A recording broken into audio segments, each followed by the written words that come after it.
Coaching, सभी coaching, ये कोटा और ऊपर की साजिश है कि यहाँ के माहौल को खराब किया जाए। खान सर ग्लोबल रेस्पेक्ट है उनका, रोशन सर का एक बड़ा रेस्पेक्ट है, लड़कों के बीच विश्वास है, दोनों रेस्पेक्टेबल है एजुकेशन संस्थाओं में। लगभग बिहार के 30% ऐसे कोचिंग संस्था है जिसका रेस्पेक्ट कोटा से अन्य जगहों से ज्यादा है। मैं मानता हूं कि 60-70% कोचिंग गलत है और उन्हीं लोगों की ये साजिश है। कुछ यूट्यूबर, ब्लॉगर, कुछ गलत यूट्यूबर के मालिक लोग गलत तरीके से फैसल खान, रोशन यादव, गलत। इसमें बच्चे का इन्वॉल्वेशन गलत है। मैं बच्चों से आग्रह करूंगा कि आप इन मुद्दों में सोशल मीडिया, इंस्टाग्राम पर गलत लिखना बंद करिए। बाइफरकेशन कर दिया गया है। अब ये गलतियां हो सकती है खान सर के बॉडीगार्ड से या किसी से हुई हो, वो कानून देख रहा है। रोशन सर से तो गलतियां नहीं भी, उसके किसी पर अन्य लोगों से हुई हो, फिर रोशन को जेल क्यों भेज दिया गया? फिर खान को पर्सनली टारगेट क्यों किया जा रहा है? खान के बॉडीगार्ड ने गलती की तो खान कहां आ गया? इसमें बॉडीगार्ड ने क्या कहा, क्या नहीं कहा, डर के मारे। मैं नहीं मानता कि रोशन सर और खान कहीं से व्यक्तिगत, ये बात सही है कि कोचिंग माफिया ऊपर से नीचे जो भी है अहंकार में जीते हैं। अरे अहंकार में तो नेताओं का काम है और पदाधिकारी, शिक्षक का तो काम है नहीं। शिक्षक और मेडिकल डॉक्टर को बाउंसर की क्या जरूरत? और ये मैं मानता हूं प्रतिस्पर्धा बढ़ गई है तो बढ़ने दीजिए।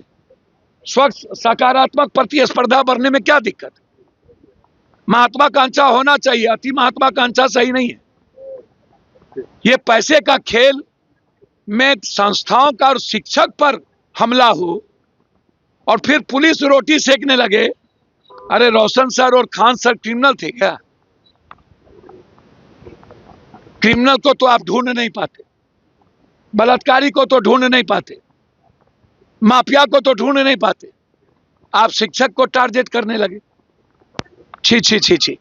आप जो गलत है उसको पकड़िए, कम से कम शिक्षक के रेस्पेक्ट को जिंदा रहने दीजिए। और दोनों से आग्रह करेंगे और विद्यार्थी से कि इस लड़ाई में आप लोग इन्वॉल्व मत हो। ग्राफ नीचे क्यों गिरा है? ग्राफ ऊपर कब था? देखिए आप लोग भी ऐसी बातें करते हैं मजाक वाली। ग्राफ ऊपर कब था दलालों का? इस देश में दलालों का ग्राफ कभी ऊपर नहीं हुआ, मौके नहीं थे। पहले क्या था? मोनोपोली थी। मोनोपोली चली कुछ दिन तक, फिर आरएसएस और बीजेपी की सरकार आ गई। उससे पहले भी आरएसएस और बीजेपी के इनडायरेक्ट लोग थे अलग अलग सरकारों में। इनको पैसा दे दे के इनको प्रमोट करते थे। ये लोग तो वैसे जर्नलिस्ट हैं जैसे कि अमित शाह साहब के सुपुत्र जय शाह क्रिकेट के एक्सपर्ट हैं, वैसे जर्नलिस्ट हैं। जर्नलिस्ट तो आप लोग हो, बिना किसी एक भी आदमी के सपोर्ट के। आपके पास कौन है? ज्यादातर लोगों के पास तो कैमरामैन भी नहीं है ना। अंजना ओम कश्यप आप लोगों के साथ सिर्फ कैमरा लेके क्या मुकाबला कर पाएगी? क्या होगा उसके पास? मैं यही तो बता रहा हूं आपको। आप लोग अपनी वैल्यू समझो। ये दलाल हैं, आप जर्नलिस्ट हो, फर्क सिर्फ इतना है। खान सर ग्लोबल टीचर है, उस पे अंजना ओम कश्यप ने नोटिस कर दिया है मानहानि का। अंजना ओम कश्यप के खिलाफ बोलना खान साहब को बहुत महंगा पड़ गया है। क्या लगता है खान सर महंगा पड़ सकता है? देखिए खान सर जो हैं उनको भी जो चीज है ना, अपना दायरा समझ के काम करना चाहिए। एक उनमें जो कमी है वो भी आरएसएस और बीजेपी के लोगों से बात करते हैं कि नहीं करते हैं? करते हैं ना, खुश करने की चेष्टा करते हैं। ये उनकी सबसे बड़ी कमी है और उनको ये कमी नुकसान पहुंचा रही है और इससे बड़ा नुकसान पहुंचाएगी। हमारा फॉर्मूला नहीं मानेंगे। पहली चीज, जो भी हमारे वीकर सेक्शंस के लोग हैं, अगर वो देखिए वो उनके पास टैलेंट होता ही है। इसमें कोई, जैसे आप सब लोगों में टैलेंट है, अंजना ओम कश्यप में कभी टैलेंट हो ही नहीं सकता। ये मतलब ये क्या बोलूं मैं, ये पैदाइश की बात है। आप में है टैलेंट, उसमें नहीं हो सकता। खान सर में टैलेंट है, दूसरे लोगों में नहीं हो सकता। अब उनको पहले अपने चारों तरफ एक सुरक्षा का कवच बनाना चाहिए, जो वो नहीं बनाते। अपना टैलेंट एक्सपोज करते हैं, वो सफलता प्राप्त करते हैं और उनको एक झटके में कि कान पकड़ के नीचे ले आती है आरएसएस और बीजेपी।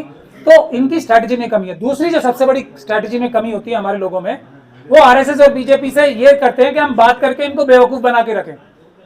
आरएसएस और बीजेपी वाले इस मुद्दे पे बेवकूफ नहीं बनते। आप कितने उनको पैसे दे लो, कितनी उनकी चमचागिरी कर लो, कितना उनको बातचीत करके खुश करने की चेष्टा कर लो, वो मारेंगे ही मारेंगे। सिर्फ वक्त की बात होती है।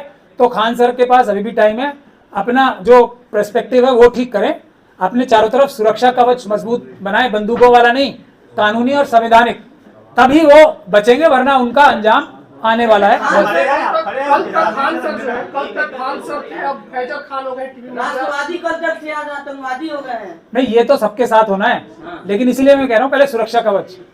अगर मैं तो ऐसे सब लोगों के साथ हूं, लेकिन जो मेरे साथ आ जाते हैं उनको किसी ने आज तक हाथ लगा लिया आरएसएस और बीजेपी के लोगों ने, तो उसकी एक भी एग्जांपल बता दो। जिसको हाथ लगाया था हम एकदम बाहर आराम से लेके आए, चंद्रशेखर साहब से लेके, और आपके पास दर्जनों एग्जांपल ऐसे मौजूद है। सर, खान सर और रोशन सर के बीच जो ये विवाद छिड़ा हुआ है, आखिर कौन है इसके पीछे और क्यों इतना बड़ा दुख पकड़ लिया? देखिए, खान साहब का समय मेरे ख्याल से आरएसएस और बीजेपी ने अभी जो वो है ना कुरानंदाजी निकाल लिया। अभी हो सकता है वो बीजेपी से बात करने की चेष्टा करें। ऐसा ही अतीक अहमद साहब ने भी बात करने की चेष्टा की थी, बहुत सारे लोगों ने की है बात करने की चेष्टा। उनका अंजाम क्या हुआ, मैं ये दुआ करता हूं कि वो अंजाम खान सर का ना हो, लेकिन उस रास्ते पे वो निकल पड़े। उनको सबसे बड़ी अहम जरूरत यह है कि अपना जो उन्हें सुरक्षा कवच बनाना है ना, उसके ऊपर ध्यान दें। बाकी थोड़ी चीजों से अभी ध्यान हटा लें। सर, कॉकरोच आंदोलन का भविष्य क्या है सर, आपको दिख रहा है? क्योंकि आपने खुद कहा कि मैं सीनियर कॉकरोच हूँ। नहीं, देखिए, ये जो कॉकरोच की जो मानसिकता है ना, कॉकरोच समझने की मानसिकता, उसके खिलाफ आंदोलन खत्म होने वाला नहीं है जब तक के ये पूरा नहीं हो जाएगा, पेपर बैलेट वापस आ जाएगा। ये तो फेजेस हैं, ये ट्राई रन होता है ना, टेस्ट मैच से पहले ट्रायल मैच होते हैं, ये सब वो चल रहे हैं। अल्टीमेटली तो बाबा साहब डॉक्टर भीमराव अंबेडकर के संविधान की सरकार आएगी, जो बहुजन समाज की असली सरकार अल्टीमेटली आनी है, और तब भारत एक मजबूत, सबसे ताकतवर देश बनेगा, सुरक्षित खुशहाल देश बनेगा, जिसमें कॉन्स्टिट्यूशन के प्रीएम्बल के सारे जो मापदंड है वो पूरे होंगे।